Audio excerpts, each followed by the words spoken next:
Hello there, Ricky Tang here. Just to the right of me, you can see my BMW R1250R. Below you and below me is the 2021 BMW S1000R. I've been kindly allowed to take one on a little test ride. So I actually bought my R1250 from here, Lynn Motorrad in Welland Garden City. And I had a little chat with the salesman, and he said he'd allow me to take the R out for a little ride. So with my S1000R, there were some niggles with it which kind of spoilt my ownership experience and pushed me towards chopping it in for the R1250. So I'd like to know if any of those issues have been addressed, and hopefully tell you a bit about what this bike is like. Well, first impressions around these little kind of inner city roads is that the suspension does feel a bit more compliant. It does feel a bit better damped than I remember. So what I remember enjoying about my model S1000, just the previous generation, for a naked bike, it did quite a good job at keeping the wind off me. There was no buffeting around the helmet, and yeah, the wind was fairly well deflected, or at least it wasn't churned up. It wasn't really hitting me hard in waves. So far this feels very similar. This model is S1000R Sport. It has the Grabby exhaust, and it's got the HP levers, or the M levers, I do apologise, which are adjustable on both sides. Riding position feels very similar, as you might imagine, from the S1000R that I owned. The new bars, I think, are a little flatter than the ones I had. So I'm leant forward a little bit more than I was on my S1000R before I added the bar risers. But it's not uncomfortable. I'll get out of here because it's a private road. So let's check. Ooh, let's see. Oh, steering lock. Wow. The steering lock on my model was atrocious. This is much better, and it's one of the first things they mentioned on the online presentation about this bike that I remember. Steering angle is increased. Yeah, it bloody should be, because it was rubbish.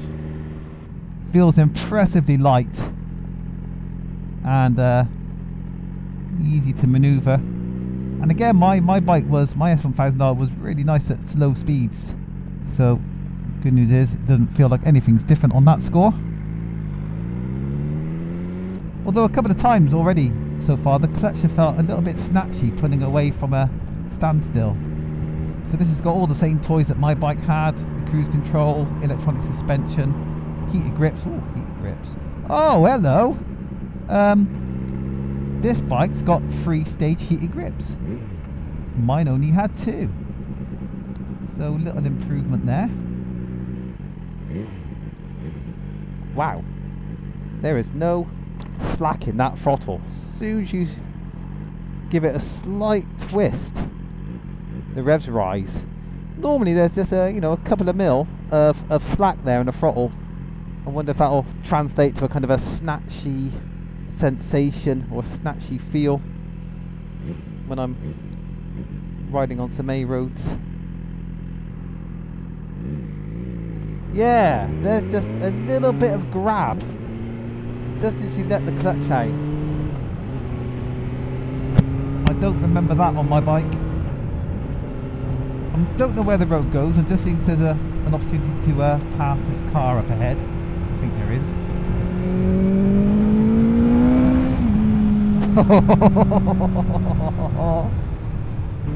So there's no doubt that although there's things about the S1000R I didn't like and didn't want to live with anymore, the top end power, when you get a chance to use it, is absolutely incredible.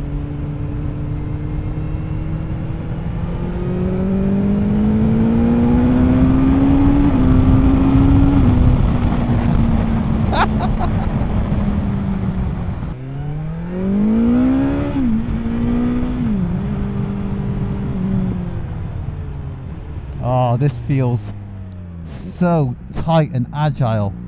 It's immediately wanting me to take liberties.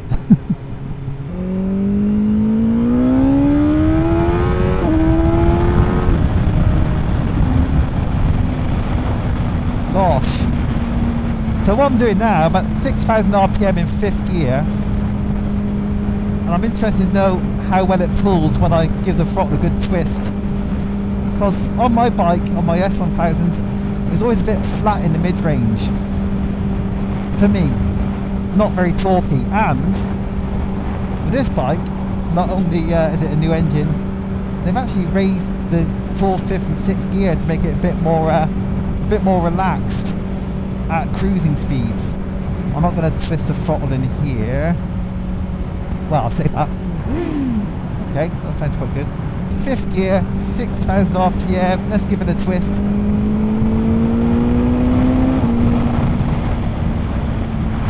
That does feel improved over my bike. I can't deny that. Let's just check where we are with our settings here.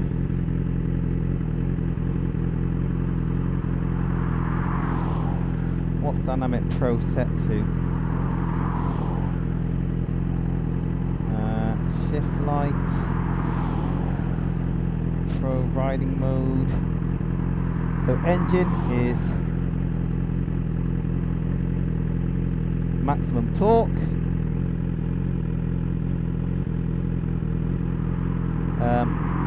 Reduce torque in lower gears.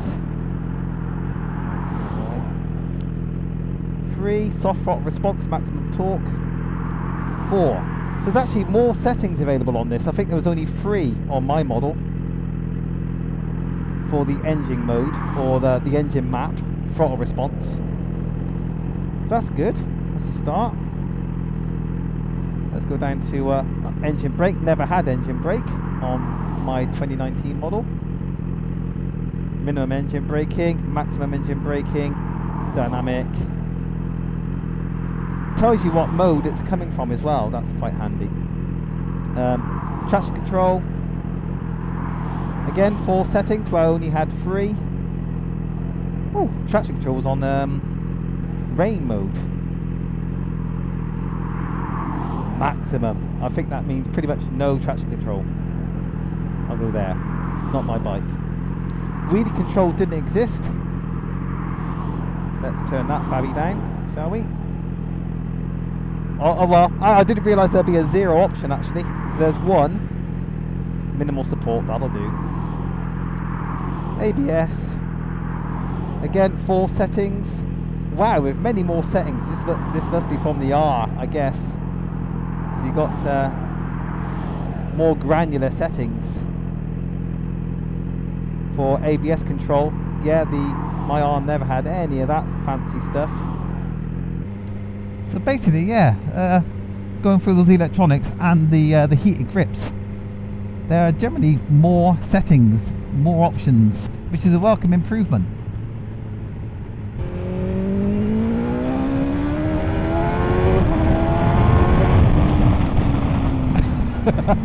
Slow down. Woo, I was dribbling then as well.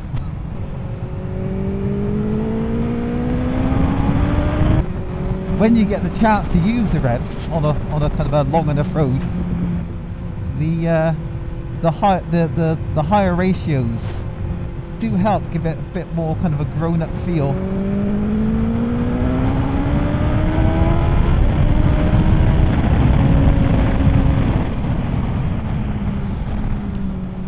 That's pretty spectacular. But it generally, especially on that little bit of a bumpy road there, the bike felt really composed. The front end felt much better behaved, I think, than my old bike would have on on the same road. I had the passing thought when I owned the S1000R that maybe BMW tried to design some excitement into the handling, so it was purposely a bit lively when you were accelerating hard. You know, what's frustrating on my model was in kind of hard acceleration, like we've just had a look at, you had to back off the throttle. You had to wait for the bike to calm down and then kind of accelerate again. I think they might have sorted that now.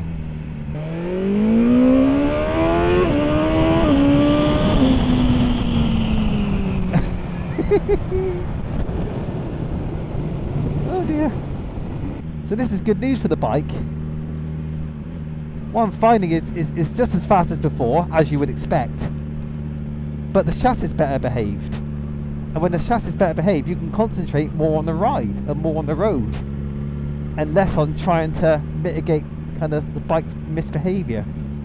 That's quite a step up from what I had. And this is with the suspension in a road mode, not dynamic. And the other side of the coin on suspension is, yeah, suspension certainly feels better damped here at slow speeds on these little bumpy roads. And we've still got the burble coming off the throttle. Now, I've heard some people say that the off throttle burble's gone when you roll off, but listen to this. It's still there. To me, that sounds just the same as my my old S1000. Maybe it doesn't do it in road mode. Let's try it. Let's put it in road. Is that good enough? Am I in road now? Yeah, let's try that. Ah, right, yeah. The burble has totally been removed from road mode by the sounds of it. How about dynamic? Let's try that. No, I think it's gone for dynamic as well. Pro? Yeah, there it is. So the burble apparently is only available in dynamic pro mode. Well, glad I sorted that out for you. Yeah, the bike is, where are we, 6th gear. 6,000 RPM still is a little bit, just a tiny bit flat. It's not very flat, it's not gutless, but there's got to be a compromise somewhere in an inline 4-cylinder 16 valve engine. Oh, the brakes. These are not the Brembos anymore, as you might know. These are BMW branded. Well, I'm impressed with the BMW branded brakes on my R1250.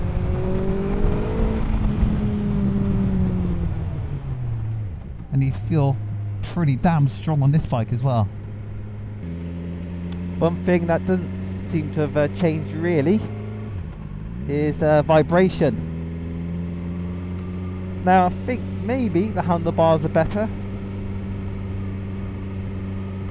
but it's certainly tingling through the tank and a bit through the seat. And it just reminded me to sit back a bit because little dicky tang I think is getting a bit of vibration off the fuel tank. Oh, here's good news. The gearbox. Now on my S1000R, the gear lever action, as it moves down or up when you change gear, always seemed a bit longer than it should be. And when I test rode an S1000XR, the old model, like 2020 model, maybe 2019, even the gearbox action on that bike was better than my S1000. Well, this is now closer to the XR. Much better gear action than my bike had. My gear action was kind of basically vague. It just didn't feel very positive, and like I say, the action was just a bit longer than I thought it should be, considering, you know, it's S1000RR based. And I felt that on two S1000Rs one I test rode back in 2019 and the one I owned. Anyway, this is better. Yeah, I think basically with this suspension feeling improved and the longer 4th, 5th and 6th gear, basically feels like the S1000R has grown up.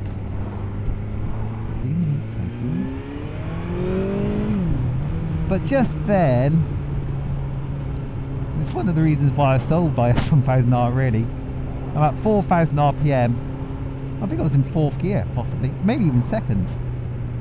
And I wound it on and the shove is just not instant. Now you've heard me probably talk about this in my other videos. You can't expect it to be instant. It's not designed as a mid-range torque monster. So in that respect, it feels the same as the bike I sold. Unfortunately, the side stand foot is still as stupidly small as ever. How small that is. So yeah, this bike feels very much like the S1000R I remember, but better. Had this been the bike I bought back in 2017, I don't know, I might still own it now. But the one major thing personally that, you know, one of the major issues with the bike is that the best bit of the power is up there still. You know, it's north of 9,000 RPM, although I get the impression it's a bit stronger maybe from 8 now. Kind of picks up just a bit quicker, the most mental bit of the power. So I'm just giving you my personal opinion. For me, I just wanted more torque at more real world speeds. And yeah, this bike isn't designed to deliver that, basically. Not the bike's fault. Nothing wrong with the bike in that respect.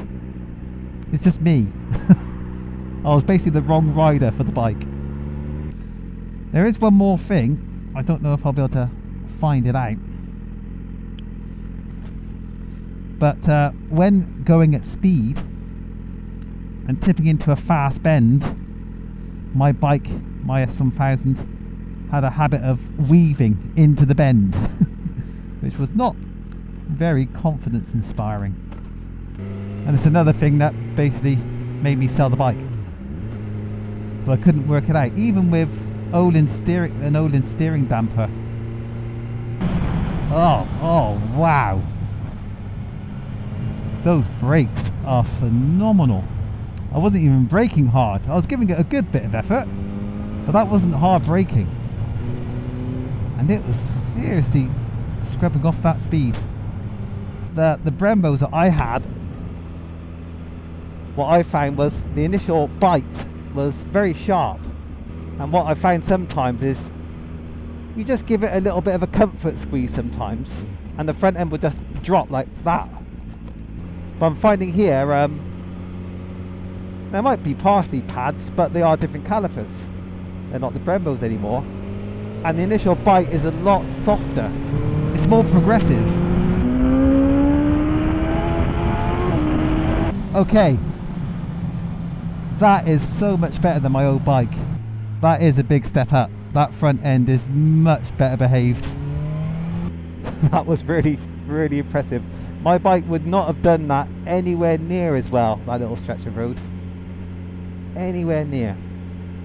Why couldn't it have been like this in 2017 when the 2nd gen came out? This is what the 2nd gen should have been, really, I reckon. I reckon it could have been. All the technology was there in the RR, but I suppose it would have made the R more expensive back then. Probably quite a bit more expensive, because this stuff does feel rather sophisticated. Oh hello, that's a nice bit of road.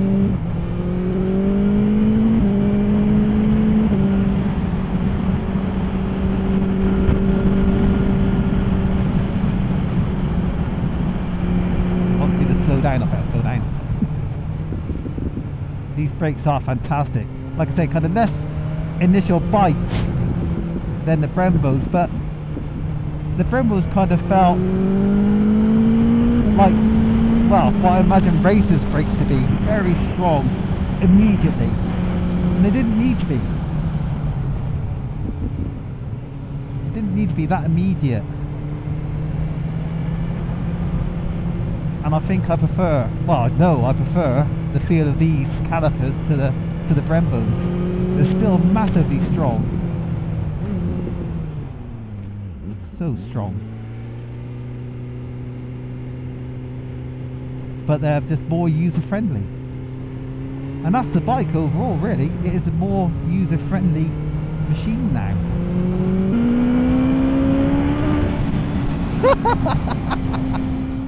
So I think I've done all I really needed to do in this ride.